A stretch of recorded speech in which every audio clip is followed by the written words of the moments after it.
had 18 run in the first half, kind of control the game. What was going on there? And obviously they cut the lead. You guys pretty much did so.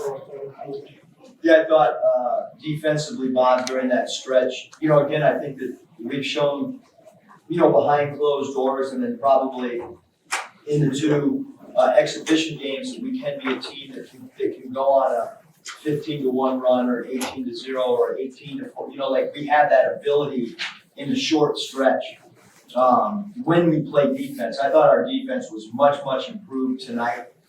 We knew that North Texas, could really shoot the ball from three. If you look at their percentages, career-wise coming into the game, they're about as good a shooting team as you'll see at the mid-major level.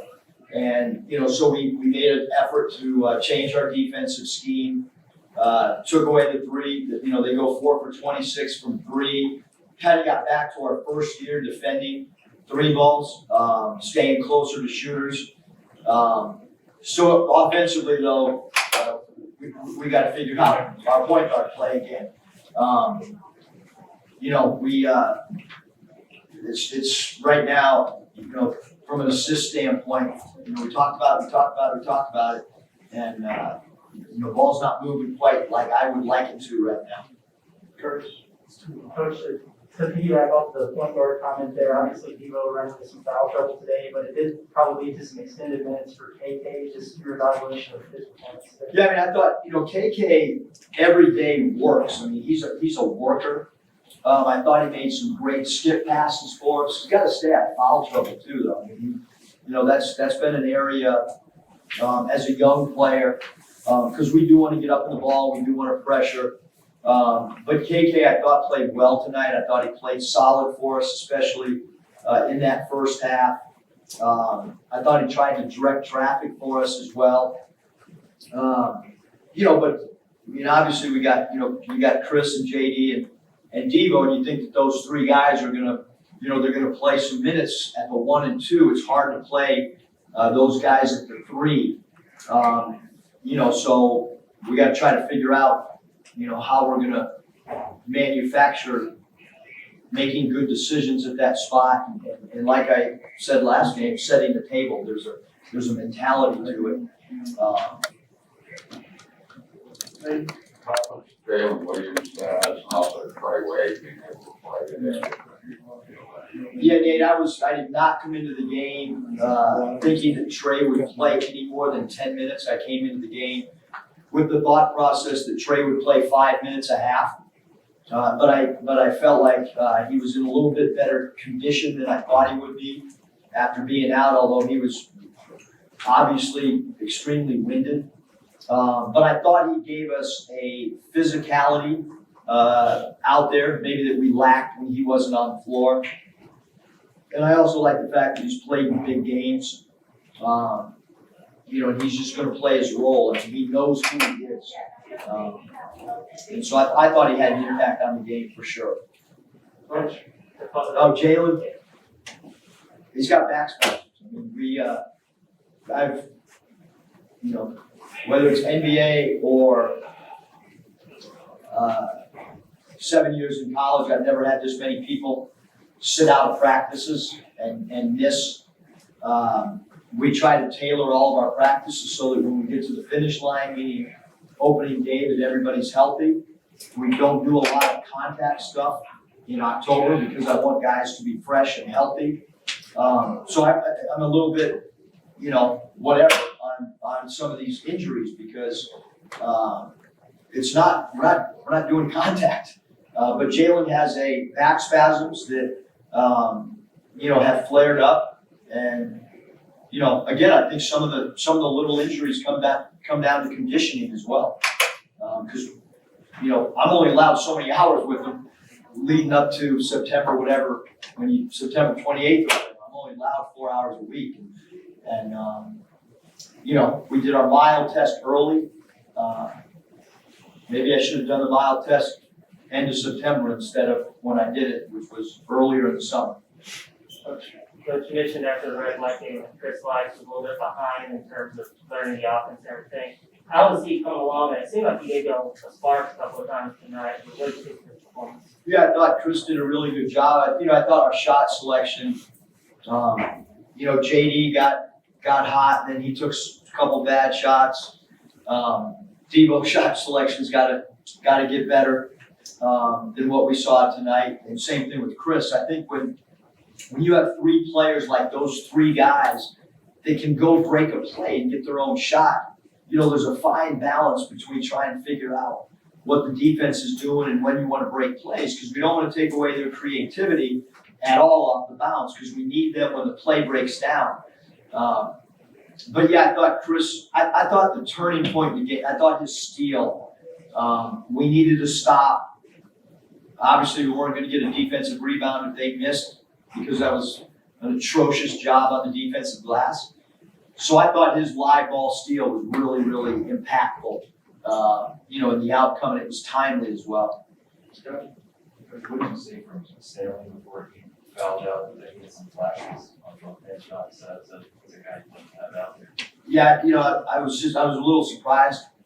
Scotty in the first exhibition game, I think maybe a little bit of nerves, trying to figure out, his identity within the offense. But we went to him a little bit more tonight. We ran some plays for him. I think he's comfortable, with having his number called. And he's really good in that mid post. And obviously, he, with his feet set, can make a three. I mean, the real positive is great 3-point shot selection. Only took 18, made 7. And then our free throws was whatever last game. And tonight it was at least respectable from the foul line. Eric, first off, Kamani was at the first still. Yep, he has a cast on it. Cast should come off Tuesday. Hopefully, he's got to start practicing, or you're just too far behind. He's missed plenty of time. So, have no idea about where his conditioning is. He hasn't been out on the floor doing much. So, hopefully Jalen gets back. If not, we have no problem starting the team that started the night, opening night against Mercer. And JD obviously, is pretty well offensively. Shot selection was pretty good for the most part. For JD, yeah. What do you think of JD? I mean, he can score the ball. I mean, he's, you always tell a player, don't take a shot you don't practice. And then I looked over there the other day and he was taking Steph Curry shots at the logo, and I'm like, well, now I can't tell him don't take shots you practice, because he's practicing. Pretty smart on his part. But he's a really gifted offensive player. I thought he played really solid defense. We need him to defensive rebound more, especially if he's going to play 36 minutes. He's got to go to the defensive backboards a little bit more. Coach, you mentioned the rebounding. How much of that today was a product of being shorthanded in the front court, or has it been a concern for you so far? It's hard, Curtis, to know what your downfall is when you're playing against each other. Because like when you miss a shot in practice, somebody's going to get a rebound. So I think we got to get tougher in traffic. I think that's got to be a theme for us, is to rebound in traffic. I thought that loose balls that we got our hand on, you can't. If we were defensive backs or whatever, we would not have a good grade. You got to come up with fumbles, and you got to come up with deflections on passes, so that's why you do these things. We got to rebound better. We got to be more physical when we rebound. We got to grab loose balls. I thought we've gotten out reacted twice now to loose balls. You mentioned conditioning after the last exhibition game. Did you see any strides to that regard today? I wasn't looking about that. Yeah, I mean, I think that, I think for sure if you look at our performance, last Sunday, and then you look at our performance, I think it was night and day. We were a much better team. I think when you talk about conditioning too, that might be why you miss foul shots like we did. It might be why you missed 3-point shots. That's on me too. Like,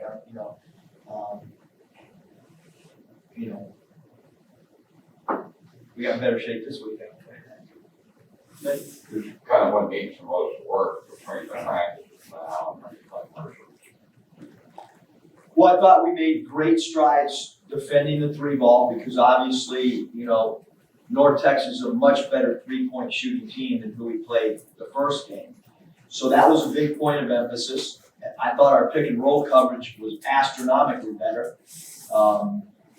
We got back to some of our defensive pick and roll coverages that we played last year in conference play. I didn't want to break that out right away, but like I mentioned, we had some guys that just wouldn't do it in game one.